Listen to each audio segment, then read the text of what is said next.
sponsor to the project Thunderstruck Thunderbird, and it's E-Stopp emergency brakes.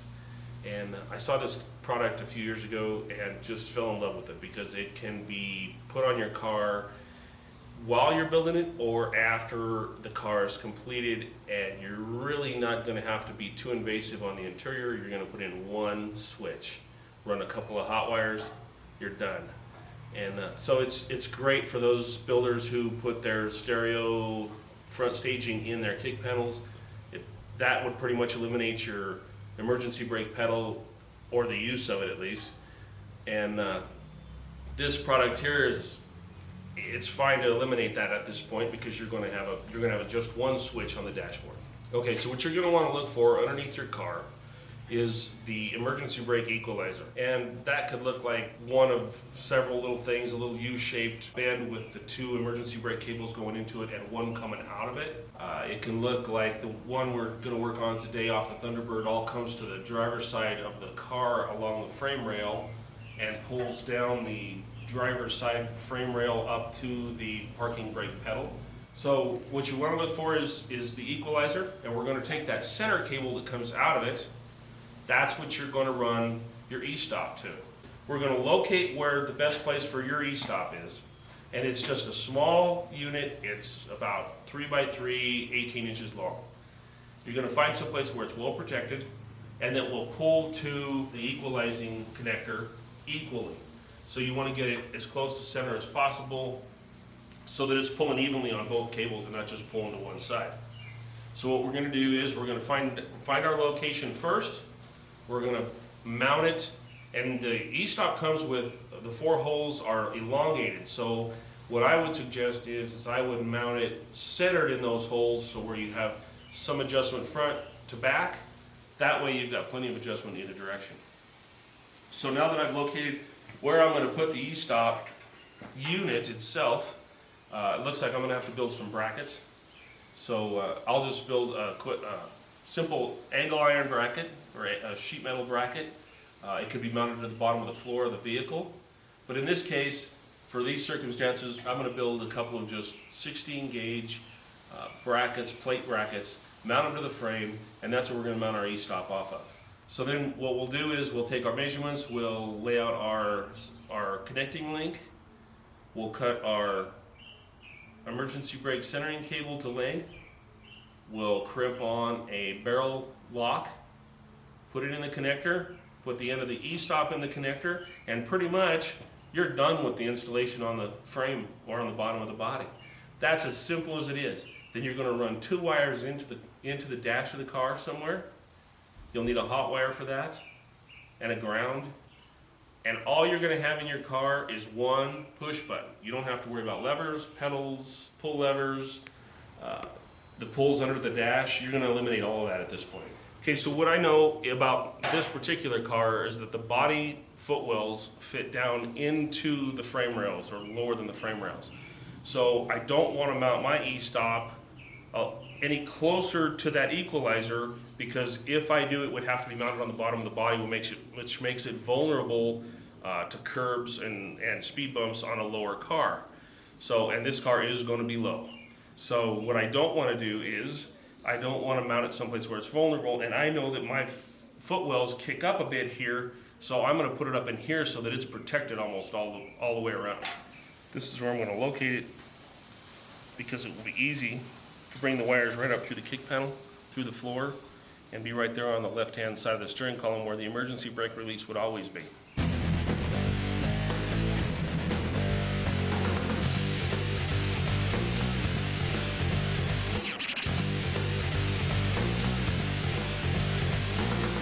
We're then going to figure out, based on the cable coming out of the E-Stopp and the length of our centering cable on the emergency brake, we're going to find a good location for a connector link. And you can buy these connector links at any brake hardware store. It might have to be more of a dedicated brake store than like an O'Reilly's or AutoZone. When you get to that centering link, you want to determine now what your length will be. And it'll have an end on it, probably something similar to this, because it's the part that would have gone in and connected to your brake pedal, your brake lever, whatever. But it's going to in this case, it's too long.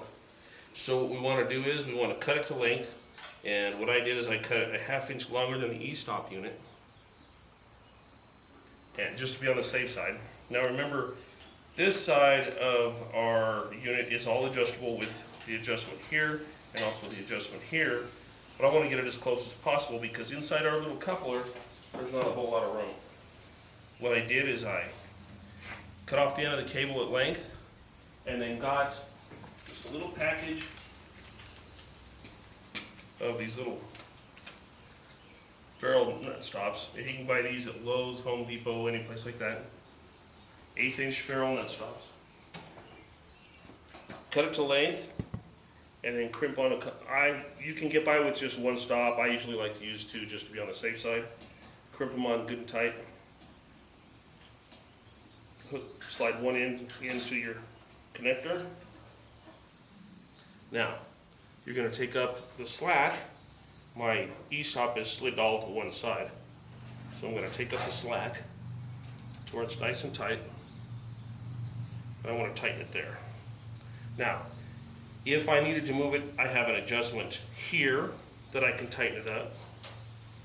I have an adjustment here that I can tighten up. And I have my adjustment on my slide from where I mounted the E-Stopp on the plates.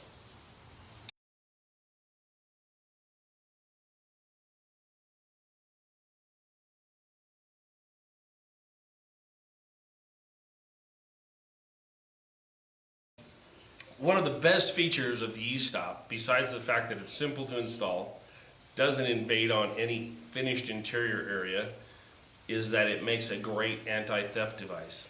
And the way it does that is, the power wire that you're running to this, the push button will only work if the key is on. So you'd have to have the keys on, push the button, and it will release the emergency brake. So if you go someplace, you shut the car off, put your e-brake on, your E-Stopp on, and shut your car off. Once you take the keys out of the ignition, that car cannot be pulled up onto a rollback because the emergency brakes are locked on and can't be taken off without the key being on. So no one's going to take off with your car on a rollback because they're not going to be able to roll the thing.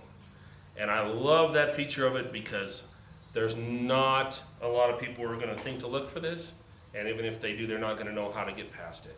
Okay, so when we left off, we were showing you how to hook it up, hook the actuator onto the frame, and I showed you where the 2 wires would be dropped in through the kick panel on the car from the actuator. The colors on the wires on the actuator are blue and brown or red. The color on the actuator blue is going to be your negative hookup from your computer. The brown or red, whichever one it is on the actuator, is going to be your positive hookup on the actuator, on the computer. And then the other 3 wires over here are real simple. You got a constant hot, which is fused already, your negative, and your ignition wire. That's all you have to hook up on this side of that computer. This is your actuator button. You can hide this anywhere you want to. And the nice thing, I think I mentioned it before, is not only is this an emergency brake, but it's also an anti-theft device. Because if you hide the switch and you don't have the key on, you're not going to shut off this emergency brake. And no one's going to be able to load it onto a rollback, push it away, tow it away. It's locked up. So we're going to hide this in our glove compartment. But the reason we're not showing the installation inside the car is there's just not enough room for filming inside the car. So I'm just going to explain it to you, go through it one more time real quick. We're going to hide this button in our glove compartment in the car. We're going to hook this red wire up to our constant hot. This is ignition hot, and this is a ground. On this side goes to your actuator, which we ran up through the kick panel. I showed you guys that. Red is going to run to either the red or brown wire on the actuator. Black is going to go to the blue wire on the actuator. Simple, simple. You want to activate the emergency brake, push the button, it'll blink until it's completely set. Then it'll shut off. That means that the brake is set. Push it again to release it. It'll blink until it's completely off. That's all you need to know. Simple hookup. Drill a hole into your dash, into the glove compartment where we're going to put it. Put it in from this side, little collet on this side. Put it through the hole, screw your collet on, and plug it back in. It's that simple.